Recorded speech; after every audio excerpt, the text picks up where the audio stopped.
There's something oddly horrifying about massive scale, whether it be Lovecraftian horrors beyond our mortal comprehension, or an industrial hellscape stretching endlessly out of sight.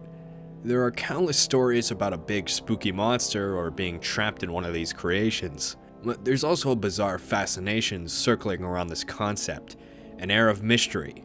Who, or what, built this non-Euclidean nightmare in all its dreary glory? This is a question you may consider while playing Nascency, or you might be entranced by the sheer size of everything around you. Personally, I pondered the necessity for such a massive sprawling complex, where daunting, floating buildings are organized evenly on a grid, everything designed to a scale, but fitted to a comparatively tiny human perspective.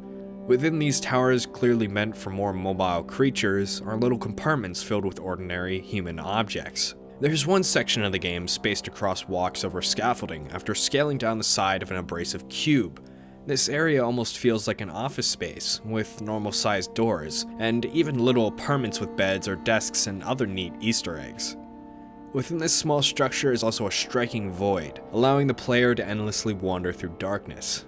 Most people would look at this as just a portal to nothingness, but I see this as one of the true entrances, or exits, to the entire mega complex of the entire game. If you consider the sheer scale of this structure, then it would be impossible for this to exist in any natural space. Upon approaching the entrance, would you also notice the towering monolith, or apartment cubes emulating a desert breaking through space? It must instead be a portal on an unassuming facade, transporting you to an eternal void, with which only few entrances exist. You may have even gotten close to one around the office space. Delving into even a minor structural analysis of NaissanceE, you can already notice how fascinating all the theories are, how maddening and incomprehensible the scale of this structure is.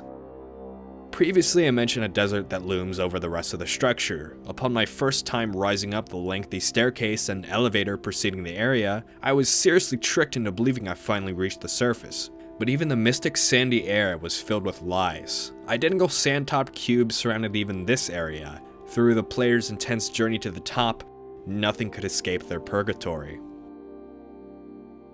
The true beauty in the desert lies in its culmination of the entire adventure.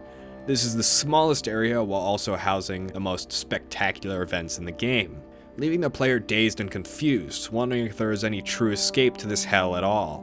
Mild spoilers ahead from here.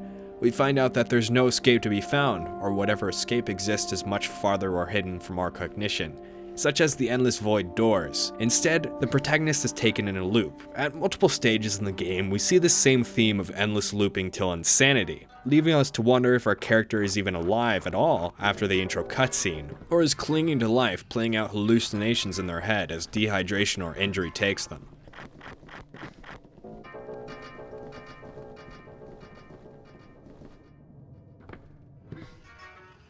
Regardless, there are looping stairways that reinforce the non-Euclidean geometry of the building, that may even speed up time as you stand still in order for you to escape the spiral, otherwise forcing you to walk up for all eternity just to walk out the same door in the exact same spot. Of course, you may think the neatly spaced cubes are all looping structures, but we see through our journey of multiple locations that every space is unique to its particular location. Endless possibilities and combinations line these walls that we cannot even fathom, though some locations feel like inane identical loops, such as the air ducts and desert. Within the electricity vents lies the most intense and eerie section of NaissanceE. Gray tubes twist and turn with unknown gas spilling throughout. All the while, the low hum of metal blades vibrates throughout the structure. Your journey through NaissanceE consists of an alien structure, but this middle section is a far more unknown, abrasive complex. Where in the main area was wrought with danger at every step, they are still built for somebody. The air vents were hardly even built for maintenance. Thick rotors spin brutalist blades with no visible way to even disable the power. It's here where I faced death far more than any other area. Running along the quick rotor was somehow way scarier than platforming across stairs that barely poke an inch out of the wall, above an endless abyss below. All because I knew if I didn't move fast enough, then I would be sucked into the massive turbines that power the whole megastructure, which doesn't even use energy to begin with, lighted exclusively by floating light balls and powered by magic, but that's a rant I won't get into. If I was too careless, I would have a one-to-one meeting with a slab of concrete or get well acquainted with the floor before being sucked into the aforementioned turbine.